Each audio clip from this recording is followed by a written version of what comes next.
இந்தியாவில் இருக்க ஒரு பொண்ணு வந்து என்ன பண்ணுறாங்க, நானோ பனானா ட்ரெண்டிங் ஸ்டைலில் வந்து ஒரு ஃபோட்டோ ஜென்ரேட் பண்ணுறாங்க.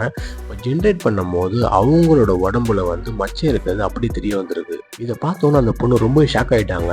நம்ம ஜென்ரேட் பண்ணி சொல்லி கொடுத்த ஃபோட்டோ வந்து ஃபுல் கவர்டாக சுடிதார் போட்ட ட்ரெஸ்ஸு. ஆனால் இந்த ஏஐ ஜென்ரேட்டட் இமேஜ் வந்து அந்த மச்சம் இருக்கிறது எப்படி கரெக்டாக கண்டுபிடிச்சிச்சு, அது என் உடம்புல மச்சம் எப்படி அதுக்கு தெரியும் சொல்லிட்டு ரொம்ப ஷாக் ஆகிட்டாங்க.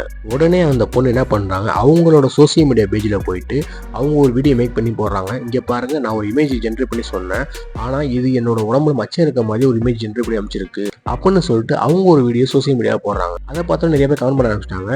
நீ இமேஜ் ஜென்ரேட் பண்ணும் போதே மச்சம் வேணும்னு சொல்லிட்டு ஜென்ரேட் பண்ணியிருப்பீங்க, அதனால கூட மச்சம் ஜென்ரேட் பண்ணியிருக்கலாம் அப்படின்னு சொல்லியிருக்காங்க. சில பேர் சொல்கிறாங்க, உங்களுக்கு ப்ரீவியஸ் ஃபோட்டோ வந்து நீங்கள் சோசியல் மீடியா அப்லோட் பண்ணியிருப்பீங்க, அதனால கூட அது ரெஃபரன்ஸாக எடுத்துக்கலாம் சொல்கிறாங்க. இதை கேட்டோன்னே அந்த பொண்ணு ரொம்ப ஷாக் ஆகிட்டாங்க. அப்போ என்னோட ஃபோட்டோஸ்லாம் அது ரெஃபரன்ஸாக எடுத்துக்குதா, அப்போ எங்கேருந்து எடுக்குது, அப்போ என் டிவைஸ்லேருந்து எடுக்குதா அப்படின்னு சொல்லிட்டு ரொம்பவே ஷாக் ஆகிட்டாங்க. இது மட்டும் இல்லாமல் ஒரு பையனும் அதே மாதிரி தான் ஜென்ரேட் பண்ணியிருக்கான். அப்போ பையன் ஜென்ரேட் பண்ணும்போது அவன் உடம்புல உள்ள டேட்டோ போட்டிருக்கான். அந்த டேட்டோவையும் தெரிகிற மாதிரி அந்த ஏஐ ஜென்ரேட் பண்ணியிருக்கு.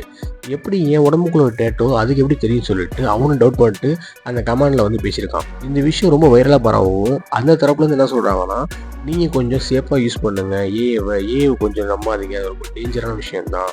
ஆனால் இருந்தாலும் நீங்கள் கொஞ்சம் சேஃபாக இருந்துக்கோங்க, எந்த ப்ராப்ளம் கொடுத்தாலும் கொஞ்சம் கரெக்டாக கொடுங்க, நீங்கள் முடிஞ்ச வரைக்கும் இதில் கொஞ்சம் தவிர்க்கிறது நல்லதுன்னு சொல்கிற மாதிரி நியூஸில் சொல்லியிருக்காங்க. ஏன்னா நம்ம வீடியோ இதில் எப்படி வேணால் பரவும், யார் வேணால் இது தப்பாக யூஸ் பண்ணலாம்னு சொல்லிட்டு கொஞ்சம் கவனமாக இருந்துக்கணும்னு சொல்கிறாங்க. இதை பற்றி உங்களுக்கு என்ன தோணுது கமெண்ட்டில் சொல்லுங்கள். இந்த வீடியோ உங்களுக்கு பிடிச்சா லைக் பண்ணிட்டு நம்ம சேனலை மறக்காமல் சப்ஸ்கிரைப் பண்ணிக்கோங்க.